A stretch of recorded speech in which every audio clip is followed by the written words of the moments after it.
Sarah Boone has filed a motion, but this was when she was still pro se, but it was uploaded on the court website pretty late because, it takes a while for Sarah Boone to write her motions, and then she has to mail it over to the judge, and then it takes some time for them to upload everything. And then I think during that time was Labor Day weekend as well. So they were off on Monday. But it's kind of interesting to read through this motion. And I don't know if her current attorney is going to completely adopt this motion or maybe bits and parts of it, because when James Owens was at the September 3rd hearing, he did mention maybe twice that he had some issues with the interrogation. But in Sarah Boone's motion, she had issues with the interrogations, with the cell phone video footage of her videotaping George while he was in the suitcase. We're going to go through bits and pieces of the the interrogation with that, because I genuinely think that Sarah Boone forgot that she recorded that, because she kept referring to, oh, it's in my cell phone. Look at my cell phone. Look at my cell phone. There's like bruises of me. Look at my cell phone. There's like videos of like George being abusive. Look at my cell phone, blah, blah, blah. It'll prove everything. And then they're like, well, so who has access to her cell phone? She's like, well, me, there's my Face ID, there's my passcode. And they're like, well, does George have access to her cell phone? And she's like, well, I mean, he could just come up to me and then just do the Face ID. And they're like, okay, all right, cool. So we found something on your cell phone. And Sarah Boone's like, oh, what is it? You guys are scaring me. Like, whoa, what's on the cell phone? And then they play her the video of her filming George in the suitcase while she's mocking him. So she wants to have that excluded. She wants to have the body cam excluded. But before we get to that, because, those two evidence, they're going to really, it's going to make her look really bad during the jury trial. But before we get to that, I do want to go over some of the other Sarah Boone stuff that's been filed so far, like the IMS notes. So again, the judge every week gets notes from the jailhouse, Sarah Boone's activities. So her getting the USB drive, the laptop, the battery being charged, blah, blah, blah, blah. But what's interesting in these IMS notes is that there's also interactions with Sarah Boone and, either the staff at the jailhouse or people who come and visit her. Now, people were asking, is she going to continue getting her laptop now that she's not pro se? I don't know. But you know what? Maybe they will continue filing this IMS report, and we'll see if whether or not she's still getting a laptop after already having an attorney who's going to represent her. So we'll get our questions answered. We just have to be patient and wait, I guess. This little part right here. So, we can skip through. Inmate Boone has received her USBs, hard drive, extension cord, laptop, blah, blah, blah. It just shows her getting her stuff back and forth. Now, what I thought was interesting was on 8:26 hours, I heard loud yelling in the hallway. Upon further investigating, I realized it was coming from the briefing room. The briefing room was occupied by inmate Boone, Sarah, and James Owens. Due to a loud disturbance, I entered the room and informed inmate Boone and Owens that they are causing a disturbance. Owens informed me that everything was good, that they had a little disagreement. After inmate Boone interviewed/meeting, I spoke with her about retrieving a grievance form. Inmate Boone informed me that she did not need a grievance form, which is interesting because this interaction was actually mentioned by her new attorney during this interview. And the reason why I'm watching myself reacting to myself, which is annoying, is because the original video, the audio is very low. So that's the only reason why we're doing this. Otherwise, it's just really awkward. But, he does mention this this interview with, or his meeting with Sarah Boone. I flew back down. We met again a couple of times. I can't remember the dates now, 25th and the 26th. 25th, 26th, you say? But both meetings went well. And you got to understand, Sarah's been through 8 lawyers, so there's some trust issues. And on both sides, I'm concerned, is she going to try to fire me, or we're going to have problems the same way, as you can imagine, but... Anyway, so he briefly talks about, meeting her on the 25th or 26th, and this meeting was documented because they heard loud yelling in the hallway. So I don't know, maybe they were just yelling at each other, maybe... Maybe James Owens is like, you know what, Sarah Boone, I'm not going to let you step all over me. And maybe he was yelling back at her. I don't know. We don't know. And then after that, if you guys remember, Sarah Boone did her physical evidence viewing. Initially, it was supposed to be done in a courtroom with the judge there. She didn't want that to happen. The state was willing to work with her. The state was like, okay, we can do it at the sheriff's office. So on August 30th at approximately 11:58 hours, inmate Boone completed her interview and viewing of physical evidence. I conducted a strip search at the conclusion of the interview and escorted inmate Boone back to her unit. In that 8:30 evidence viewing, that was also confirmed on the September 3rd hearing as well with the judge. I mean, she probably was trying to test her, the boundaries a little bit. People like Sarah Boone, they like to push to see how far they can go with, pushing people and like see what their boundaries are. I have a feeling she probably pushed James Owens, and James Owens like, nope. I'm doing this pro bono. I'm doing this for free. I'm not going to have you treat me like shit. Okay. I'm here to do it for free, and you're not going to treat me like that. So I'm sure he set his boundaries, and maybe she's willing to respect it because, she knows how hard it is to go effing pro se, and she probably doesn't want to do pro se. All right, so now we have a notice of appearance as co-counsel. So we have James Owens. He's going to have the help of a co-counsel. Notice is hereby given that Kevin T. Beck hereby enters his appearance as a co-counsel to James Owens on behalf of the defendant, Sarah Boone. So good for James Owens, because I think he did mention that this case is going to take a lot of work, and he's hoping to get some help from other people. We have a Kevin T. Beck as co-counsel. Kevin, if you're out there, good luck. Good luck working with Sarah Boone. I wish you the best, okay, for your mental at least. Motion for declaration of indigency. No, I still hate this word. Motion for declaration of indigency. I feel like it's one of those words where you have to just roll it off your tongue really quickly and it'll sound good. Indigency. I hate this word. And payment of due process costs. So a lot of people are arguing back and forth. They're like, oh, I don't think that he's pro se. I don't think that James Owens is doing pro bono, or like he said this, he said that. But I mean, the judge did mention in the September 3rd hearing that seems like James Owens is doing pro bono. He's not getting his money for, travel costs or anything like that. And then I think it was James Owens' interview with the news station that got people confused, because James Owens was like, I think they asked him, oh, are you doing this pro bono? And he's like, oh, she owes me. And they're like, oh, maybe he's not doing this pro bono. But it seems like he is. And maybe he just meant like, she owes me in like another way. Like, she'll just have to be grateful to him forever or something like that. So, defendant Compton, I think that's an error. They probably just like, this is probably for like his other client or something. I think it's supposed to say defendant Boone. Defendant Boone has been charged by information with second-degree murder under Florida statute. Defendant has previously been found indigent for cause by the court. Undersigned counsel has agreed to accept this case pro bono. So there we go. We have our confirmation that he is doing this pro bono and has not received any payments towards legal fees. Number 4, defendant has been notified of the additional costs that will be needed for experts, investigators to fully investigate this case and prepare for trial in this matter. However, she's unable to pay for the cost. Number 5, undersigned counsel needs to fully investigate this case. Number 6, undersigned counsel feels the defendant's rights may be severely prejudiced if he is not able to fully investigate the case. Now, a lot of people are wondering, why would James Owens want to represent Sarah pro bono? Is he doing it for the fame? He's not doing it for the money. I honestly, this was my opinion when he initially came on. I just don't think I really shared it, but I just think that it's just good exposure. So like in terms of like maybe getting new clients, but I think most importantly, good exposure in terms of getting that court TV expert, like coming on court TV and then talking as like an expert as an attorney or something like that. Because, and that's what he ended up doing. He actually did do an interview with court TV, and I haven't seen that yet. But I feel like, once you're like a known attorney, you get on court TV. Court TV has a bunch of other cases that are pending. And then sometimes, they bring on, like, for example, Ben Chu. Ben Chu will come on and give his opinion on things. They'll bring in other attorneys or other famous judges that are really well known. And, I think it's just a really good way to get your name out there, and then have court TV or Law and Crime get your opinions on other cases. And then if you're getting exposed in that way, then hopefully you're getting more clients. So I think it's a good way for him to do this. He's going to have to deal with, fucking Sarah Boone, and it might be a damn headache, but I think it's worth it for him just to get his name out there. And especially, like I said, like showing up on court TV and stuff like that. And he does watch court TV. So Master Commander, it worked for Ben Chu. Yeah, because like now we have other cases that are happening, and then they'll just bring on Ben Chu. Ben Chu will come back, and people love Ben Chu. They want to hear from him. They want to hear from, what his opinions are on like the cases that are happening right now. So I think it's a good way to be known, and then have all these other like news stations or, people just reach out to you and get your opinions on things. So yeah, I think he did a good job with that. I think he took the case for exposure. Yeah, I don't think there's anything wrong with that. I honestly don't think there's anything wrong with that. He'll work on the case with Sarah Boone, and the trial's going to be about 2 weeks. And then afterwards, if it goes through appeal, I mean, maybe they'll have another appeal attorney handle that. But I think it's a win-win for him. I think it's a win-win. I mean, of course, you're going to have to deal with Sarah Boone.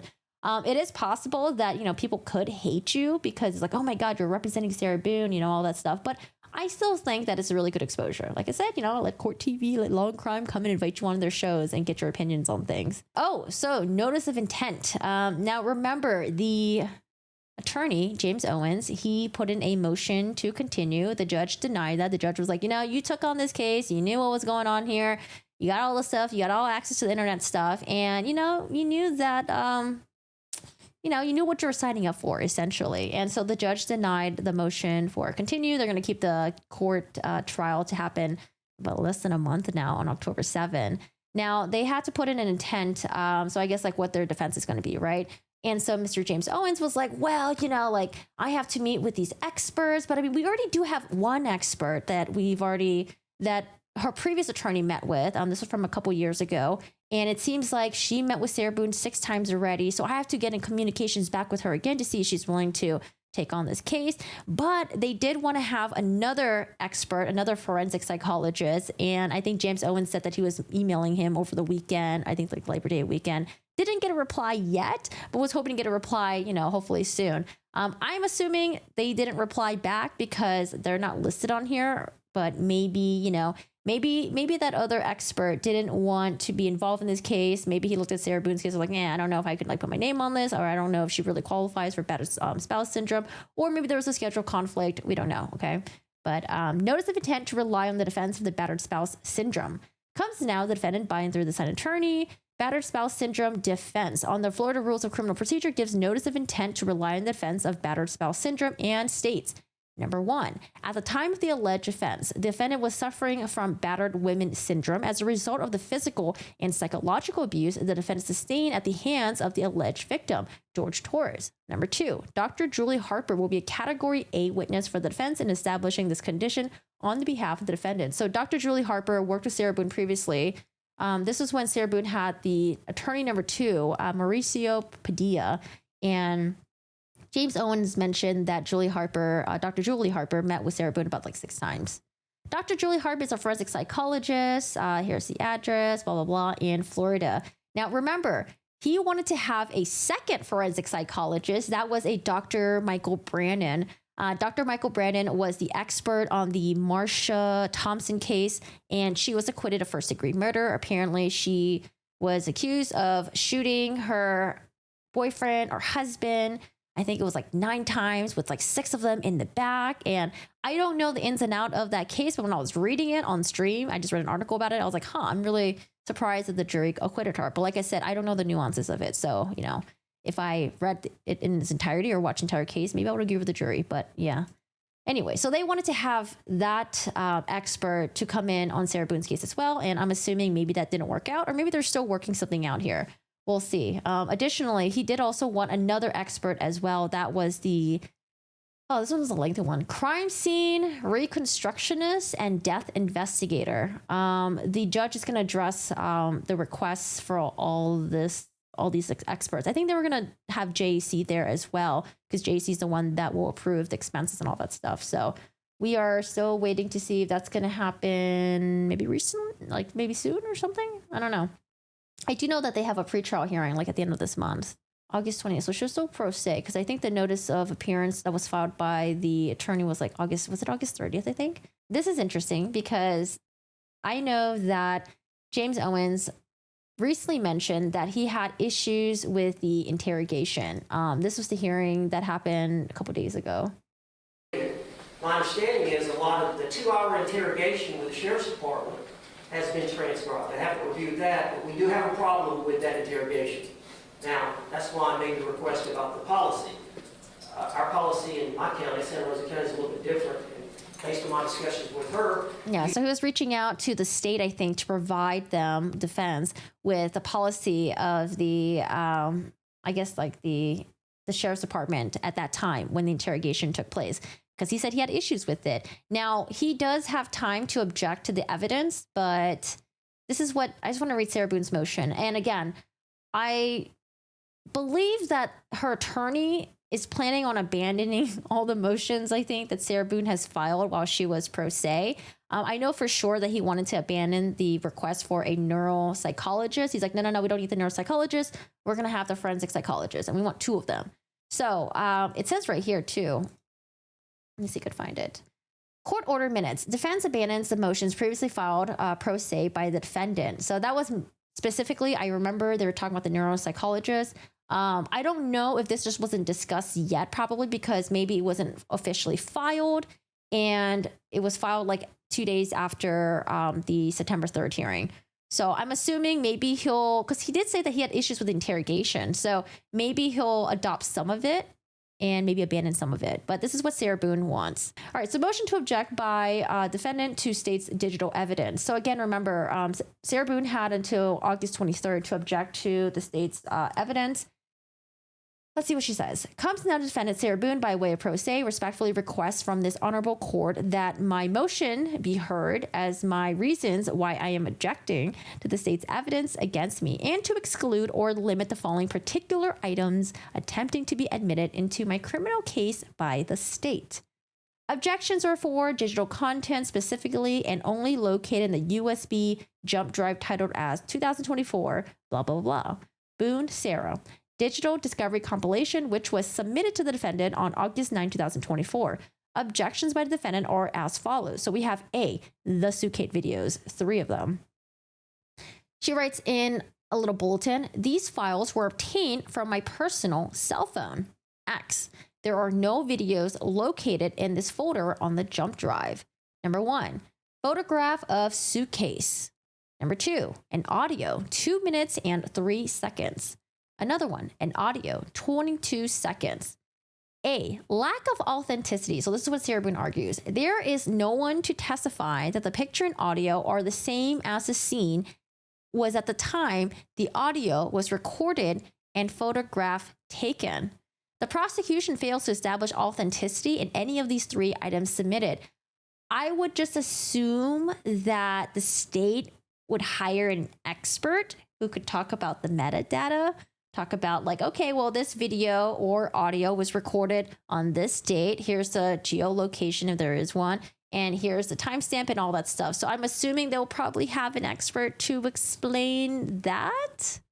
But she's saying that the prosecution has failed to establish authenticity. Because I guess what she's arguing, it's like, well, how do you know this this picture, this audio was taken on the night that George was in the suitcase? It could have been a different day. I think that's what she's trying to say. But like I said, I would just assume the state would just hire someone who would go up there and talk about the metadata, right? No? She cites Florida statute section 90.901, supporting case law, Cooper v. State. So I was pretty curious about Cooper v. State, and this is the only case law that we're going to read today because she cites some other ones for her other stuff. But I was actually genuinely curious about Cooper v. State. I was like, okay, well, she cited something. I like how as she's writing these motions, it seems like she's progressively getting a little bit better. But I don't know. I read this, and I guess I'm a little confused how it would apply in her case. We're just going to read the summary of it. And maybe you guys, can fill me in because maybe I'm just missing something or I'm just not understanding something. So she cites Cooper v. State, 45 SO 3D 490. Oh, here we go. 45 SO 3D 490. And then it says here, Florida 4th. I think that's like Appeals 2010. And I was like, okay, Florida District Court of Appeals 2010. I was like, okay, that seems to match. Samuel Norris and the defendant, they were romantically involved and they lived together. At some point, the defendant discovered that Norris was being unfaithful to her. This prompted the defendant to arrange for the theft of Norris's gun and his truck, and his gun. During the course of arranging for the theft, a defendant contacted the police and met with an officer at her apartment regarding a break-in through her bedroom window. Defendant claimed to be sleeping during the break-in. Thereafter, defendant contacted the apartment property manager in order to have the window opening secured. That same day, the maintenance worker entered the apartment to place a piece of plywood over the broken window. While working inside the bedroom, the maintenance worker saw a male figure lying on his back on the master bed with his feet extended over the edge of the bed. With the exceptions of his ankles and feet, the individual in the bed was covered with black sheets. Despite creating noise by exiting, re-entering the apartment, and securing the plywood cover over the window opening by drilling the screws through the wood and into the wall, the maintenance worker never observed the individual under the sheets to move or change position. I feel so bad for this maintenance worker. Imagine coming in, you're just coming to do your job, your work, and then later on you find out that the person that was on the bed was already deceased, probably, most likely. Defendant, who was present while the repair was being performed, advised the maintenance worker that a man in the bed was sleeping. Later that evening, the police responded to a fire in the defendant's apartment. After breaching the front door of the apartment, officers and firefighters discovered Norris lying face down on the ground in the master bedroom. So that's the victim. Norris was extensively burned, lifeless, and did not have any clothes on his body. After a detailed investigation, the police determined that the fire was intentionally started and that its origin was in the master bed. The investigation also revealed that the cause of Norris's death was a gunshot wound to the head and that there was no indication that Norris was alive during the fire. During questioning by the police, defendant stated that Norris's killer was her friend. After the state concluded its investigation, the defendant was indicted for first-degree murder with firearm, first-degree arson, grand theft for motor vehicle and for firearm. So she finds out that her boyfriend was cheating on her, and she's like, well, I think it's a she, right? Shara Cooper? Yes. Okay. She. And then she's like, okay, well, you're cheating on me. So let me stage a break-in that they came in, they stole my lover's gun, my lover's truck. And then let me get the police to come in and then, they can respond. But then afterwards, I'm going to get the maintenance worker to come in and fix the window while the body is like right there, which is so crazy to me. And then stage a fake fire. Yikes. So a little bit after that.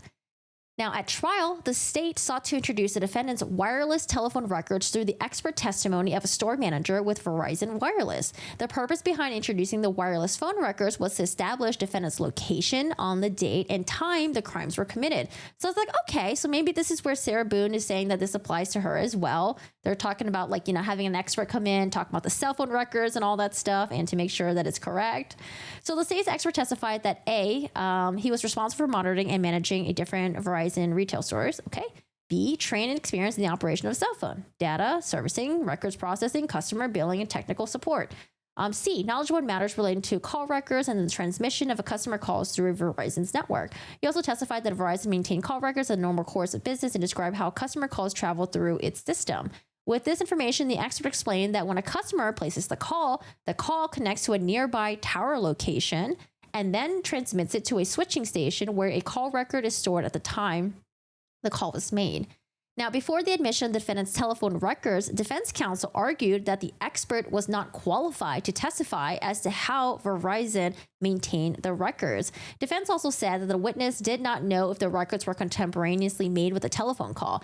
In response, the state argued that the expert testified that the call records were maintained when phone calls were made, and that although he did not understand the electronic process involved in maintaining call records, an information technologist is not necessary to introduce the records into evidence. The trial court agreed with the state. Now, they tried to appeal, and again, the defense was saying that, the trial court erred in admitting the wireless phone records into evidence because the state's expert was not a qualified witness. But in appeals, they disagreed with that. So I was like, okay, so if the appeals disagreed with that, I don't, how does this apply to Sarah Boone? I don't know. You guys, I must be missing something. I'm a little confused. So I was like, okay, maybe if the appeals, maybe if they agreed, I don't know, even if they agreed, I don't know if they would reply to Sarah Boone in this case. So, I read about this because I was just very curious. And then I was like, I'm a little confused. So we went back to the motion. Lost my mojo. Has she done this with her defense's team approval? No. So this motion was filed, I believe, while she was still pro se. I do believe that her new defense team is planning on abandoning all the motions that she filed previously as pro se. However, the reason why I think that her current defense team is going to pick up maybe pieces of this is because throughout the September 3rd hearing, he mentioned that he had issues with the interrogation and that he wants to know what's the policies and procedures that were put forth during that time when Sarah Boone was interrogated. So that's where we're at. Sorry if you guys, if I didn't explain it very well or if I didn't explain it very well clearly earlier. She mailed it out on the 28th and then they submitted it up to the system on September 5th, I believe, but the hearing happened on September 3rd. So I just want to be very, very clear on this. This was filed while she was pro se. And it is my understanding that her defense is going to abandon all of her motions filed previously when she was pro se and then But like I said, the reason why I wanted to cover this is because he did say that he had issues with interrogation. We'll get to the interrogation part. All right, so like I said, I was very confused about the Cooper v. State thing, and I was like, I'm not sure how it applies for Sarah Boone. She said there was a lack of authenticity because she said there's no one to testify that the picture and audio are the same as the scene at the time the audio was recorded and the photograph taken. I'm like, okay, sure. I think they're just going to have an expert that's going to talk about metadata, but who knows? All right, so B, potential for unfair prejudice. I believe that the singular reason to utilize this audio is for the state to heavily prejudice the jury against me based on my statements in the audio to George Torres. So is that her, like, kind of like, is that an admission right there? Because she's kind of admitting that she made these statements, that she made them in the audio, and that she's making these statements to George. I feel like that's a lot of admissions right there in that sentence, in that one little sentence. Because what is she going to say? She's going to say that like, oh, well, yeah, I made these statements in an audio and it was directed at George, but this was a different day. George would always get into suitcases, just like how I had my son get into a suitcase and took pictures of it and thought it was funny on Facebook. George, we would always play like hide and go seek with suitcase stuff. Like, what do you mean? This is a different day. This is a different audio. I don't know. I'm so glad that she's not representing herself, y'all. I'm so glad that she has an attorney that's going to do this. Because like I said, I think we were getting a preview of what she was planning to argue at her trial. And I'm so glad that she's going to have an attorney do this. Whew, okay. So she writes, the prosecution's evidence is more prejudice than probative. Okay. She says Florida statute section, blah, blah, supporting case law. And I'm like, at this point, because I was kind of disappointed with this case law and maybe I just didn't understand how it applied to her. I was like, I'm not going to look up these two. C, violation of the Fourth Amendment rights. Okay, so this is the part where I thought was maybe interesting. Violation of Fourth Amendment rights, unlawful search and seizure. The audio was obtained by an unlawful search and seizure of my personal cell phone, and the defense moves to exclude under my Fourth Amendment right.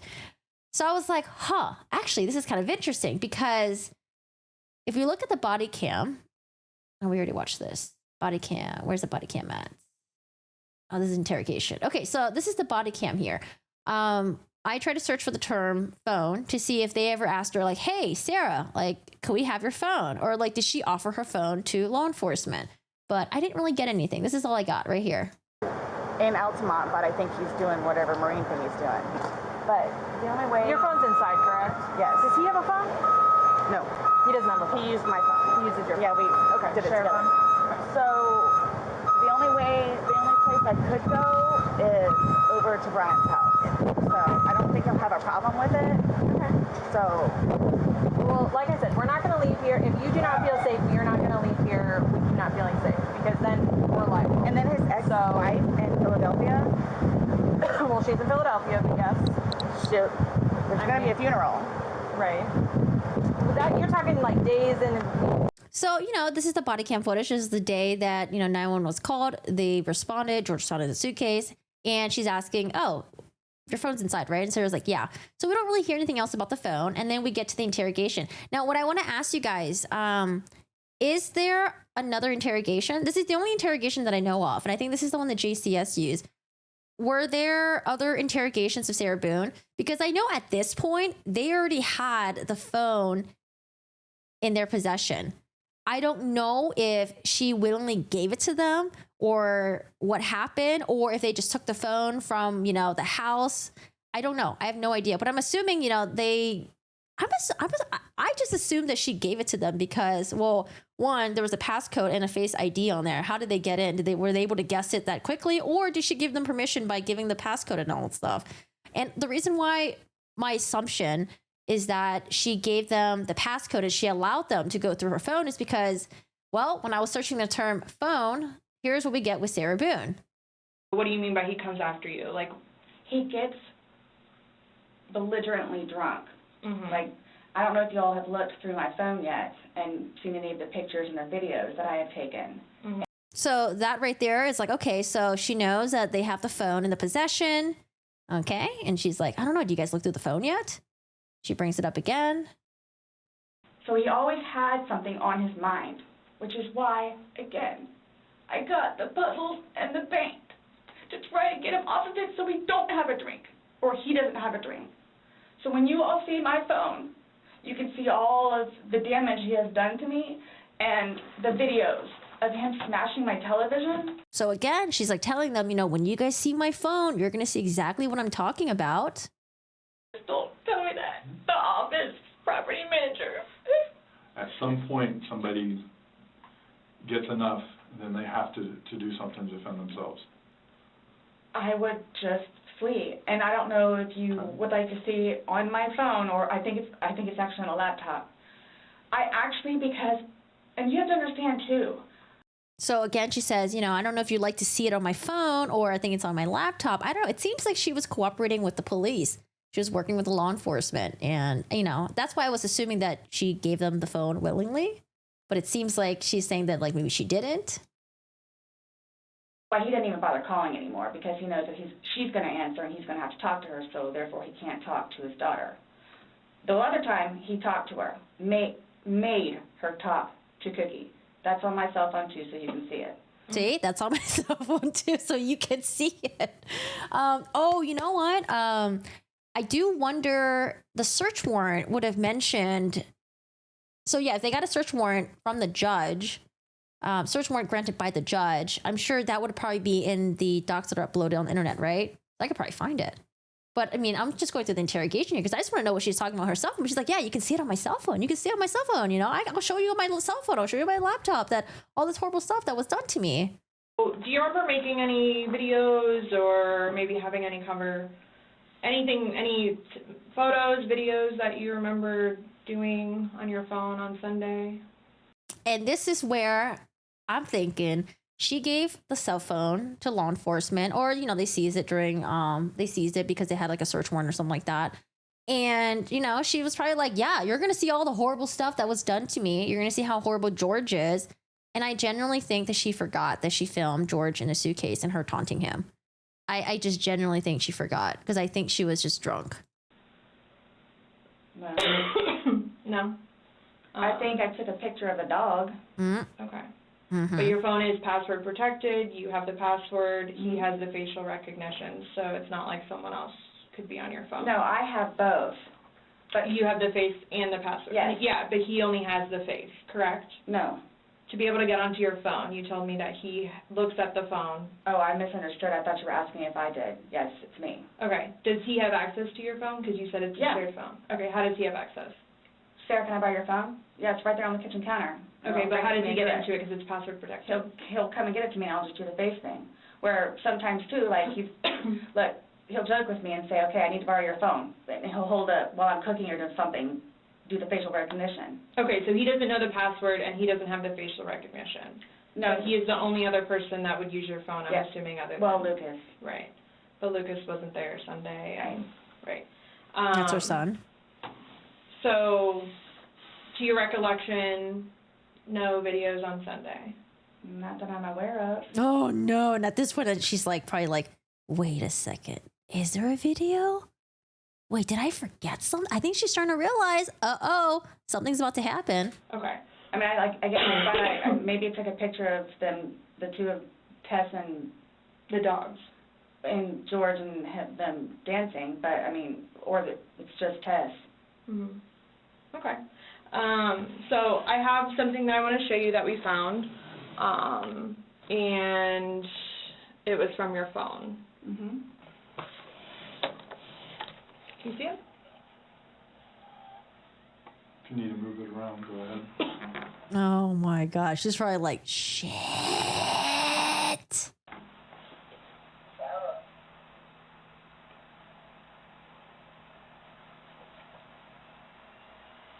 I wonder if she tried to delete it. If she tried to delete it and then she thought it was deleted, and then she thought they weren't going to be able to recover it. So either one, maybe she forgot, or two, she deleted it thinking that they weren't going to recover it. That's what I'm thinking. But for me, I don't know. I think maybe she just forgot.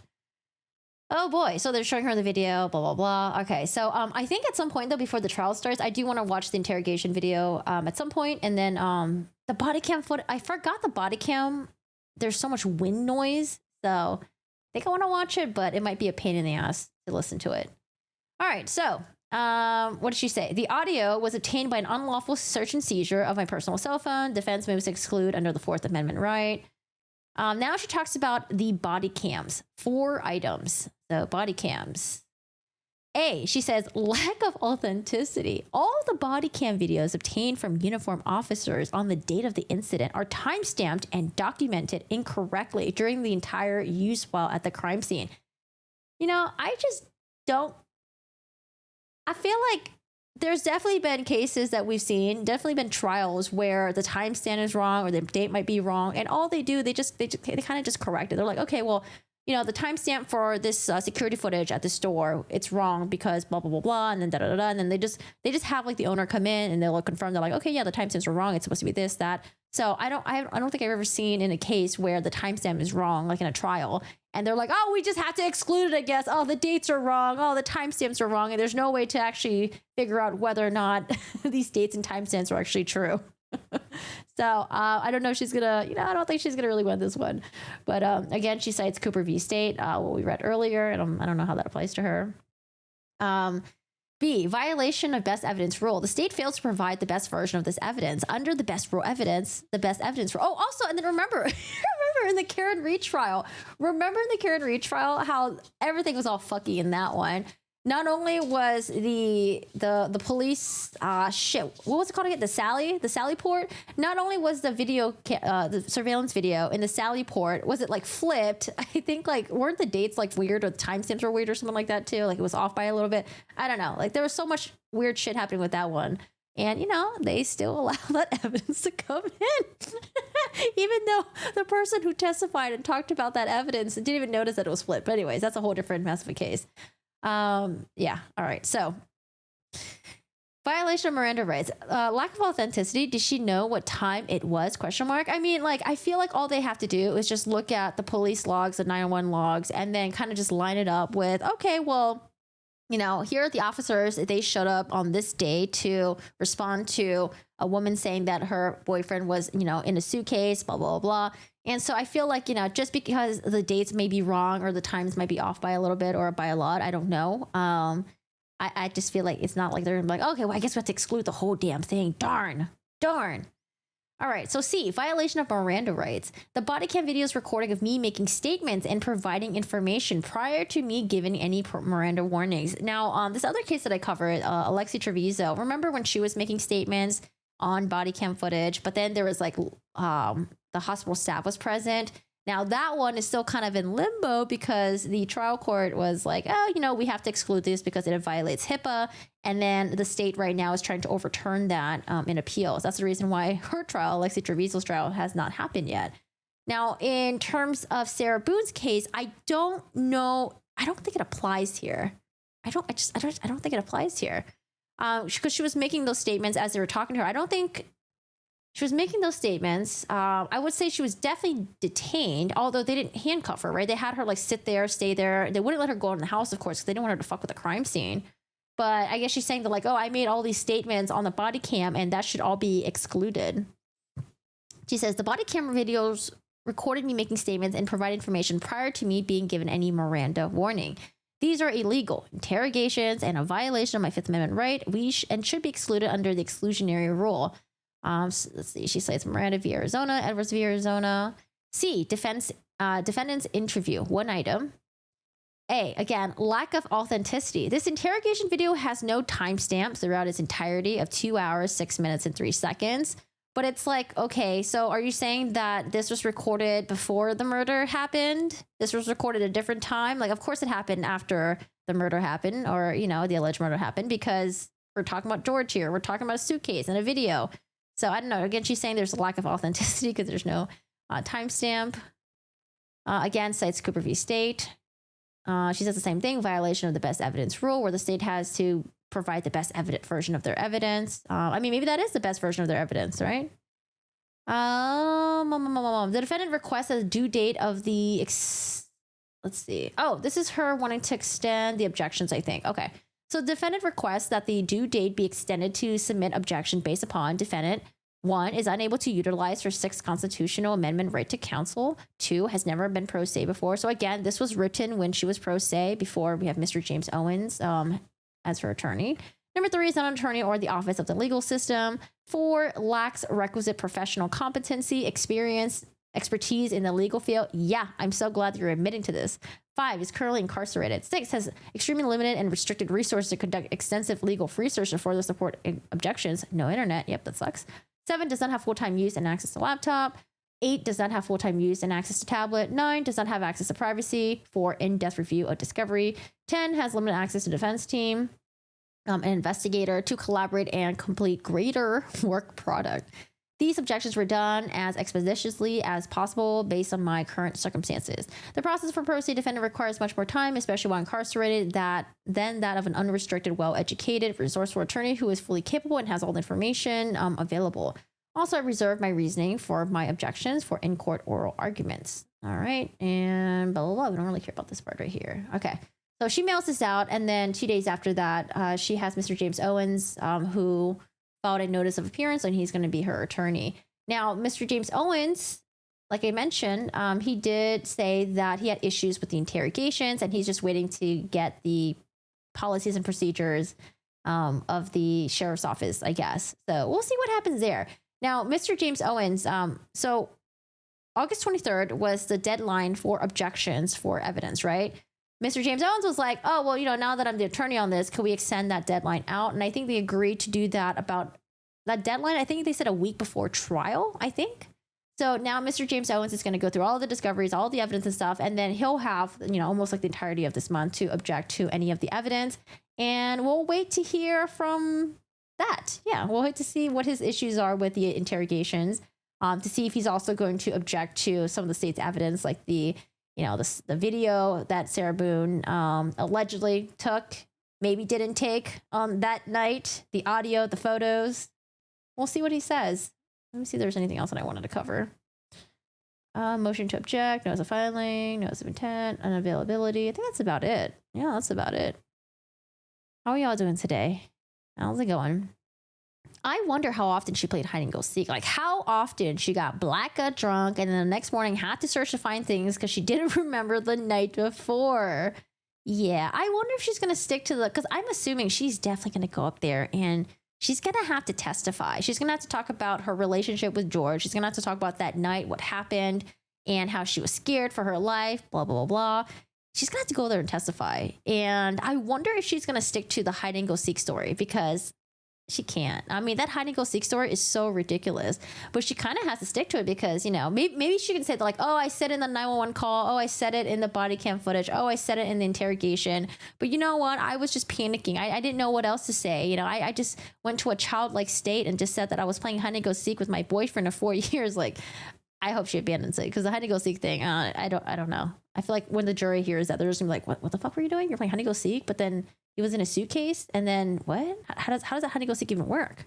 Okay, so per the ICJS arrest affidavit, Sarah gave verbal and written consent by signing waivers and affidavit form to search her phone. Oh, this is the complaint. This was filed on February 26, 2020, and this is what it says.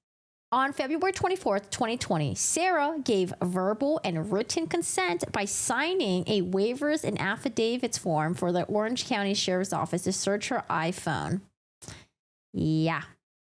Digital forensic investigator Junella Udon responded to the scene and began to download the cell phone. While the cell phone was being downloaded, 2 videos were found on the cell phone. The first video was recorded on February 24th, 2020 at 23:12 hours. George repeatedly yelling out Sarah's name. Sarah told George, for everything, I can't fucking breathe, seriously. Sarah replied, yeah, that's what you do when you choke me. George continued to repeat himself, telling Sarah he could not breathe. Sarah replied, that's on you. Oh, that's what I feel when you cheat on me. Sarah said, you should probably shut the fuck up. In this video, the suitcase was facing downward, and you can see George pushing on the suitcase in an attempt to get out. The video is 2 minutes, 3 seconds long. The second video began recording on February 24th, 2020 hours. George yelled out Sarah's name. The suitcase was now in a different position facing upwards and moved over towards the left side of the living room. The video was 22 seconds long. Do you guys remember how, wasn't there something that said that there was a video that they had? It was like 12 minutes long or something. What video was that? Are you planning on watching more of the interrogation with us? I do want to, because I only watched the JCS version of the interrogation. We watched the Bodycam in its entirety, but I want to rewatch it again because I need a recap. So I want to watch the body cam, I think, even though it's like windy, loud noise. But I definitely wanted to listen to the interrogation again. It's only like 40 minutes long. It's not that long at all. I do want to listen to her attorney's interview with Court TV. I think we'll do that maybe today. 11 minutes between the two videos, 12 minutes from the body cam, maybe? So in the 11 minutes, the suitcase had been flipped and moved around. And people, remember how the neighbor said he heard a loud crashing noise? So I wonder, wait, does it say that it was in the living room initially? Because I wonder in the first video if they were upstairs or if it looked like they were downstairs. No, I think they were in the living room, weren't they? The suitcase was now in a different position facing upwards and moved over towards the left side of the living room. Like, I wonder if it started upstairs and then that's where they heard the crashing noise. And then he was begging and that's where she took the video. 10 minutes later, like in that time, she flipped him over in the suitcase. Jesus. Oh, that's right. Because his autopsy. Okay, so George had received an autopsy located at the medical examiner's office. During the autopsy, it noted that he had injuries. He had long nail scratches in his upper middle back, a large nail scratch to the back of his neck, contusions on his left shoulder. So bruise, left shoulder, bruise on left skull, forehead bruise, considered blunt force trauma, and a cut near his busted lip. Yeah, that's why a lot of people think that maybe this started upstairs. And then while he was in the suitcase, she like, I don't know, like push him down the stairs or something. But it's possible maybe they fought that night or maybe a day before. Because like, I don't know, I guess we'll have to wait to hear from the autopsy from the forensic pathologist to say that whether or not those contusions looked like it happened that night or if it was like an old bruise from before. Sarah drove herself to the Orange County Sheriff's Office located at blah, blah, blah, blah. We conducted an audio and video recorded interview with Sarah. The following is the synopsis of Sarah Boone's sworn recorded statement. I read verbatim to Sarah her constitutional Miranda rights. She agreed to understand what I had just read to her. After informing Sarah about the injuries to George's body, she continued to deny any physical altercation occurred between the two of them. Sarah was shown the approximate 2-minute video she recorded on her cell phone. Not even halfway through, Sarah no longer wished to watch the video. Sarah said she did not remember making the two videos. Sarah said the video looked bad. Sarah denied intentionally leaving George in the suitcase. Sarah was asking why she intentionally went upstairs and waited for George to come upstairs and did not check on him or to let him out prior to going upstairs. Sarah replied, I don't know. Sarah contradicted her original statement and began to blame the consumption of alcohol. Sarah was informed that she was not free to leave and under arrest. Deputy Sheriff Lisa De Leon responded to Central Operations to transport Sarah Boone to BRC. Based on her inconsistent statements on what occurred in the video found in Sarah's iPhone, I have probable cause exists to charge Sarah Boone with second-degree murder. George Torres Jr. is dead. His death was caused by Sarah Boone's criminal act. Sarah Boone zipped George in the suitcase to where he could no longer get out. George begged Sarah repeatedly, telling her he could not breathe, and Sarah left him in the suitcase, therefore proves the unlawful killing of George by Sarah's action that were imminently dangerous and demonstrated depraved mind without regards for George's life.